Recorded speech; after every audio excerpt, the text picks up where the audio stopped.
ఒక మంచి మాట నాకు చాలా ఇష్టం బైబిల్లో. ఆయన నలిగిన వారి ప్రాణమును అలక్ష్యం చేయడండి. నాకు చాలా ఇష్టం ఈ మాట.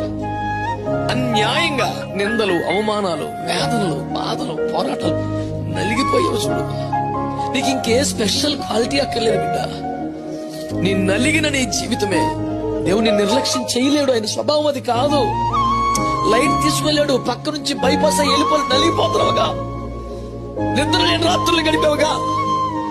నువ్వు చేసిన నేరం కాదు, నువ్వు చేసుకున్న పాపం కాదు, నీకు వచ్చిన శ్రమ లాంటిది, నీకు వచ్చిన కష్టం లాంటిది, నీ కుటుంబ పరిస్థితి లాంటిది. అయినా విశ్వాసం వదులుకోలేదు, ప్రభువును వదులుకోలేదు. నీవే నలిగిపోయావు. ప్రభువును వదిలిపెట్టి లోకంలోకి వెళ్ళవు. ప్రభువును సంతోషపరిచే స్థాయికి రాలేకపోతున్నావు. నలిగిపోతున్నావు నువ్వు. నా యేసయ్య స్వభావం తెలుసా? ఆయన నలిగిన వారి ప్రాణమును అలక్ష్యం చేయలేడు. అన్నాడు ఆయన వల్ల కాదు.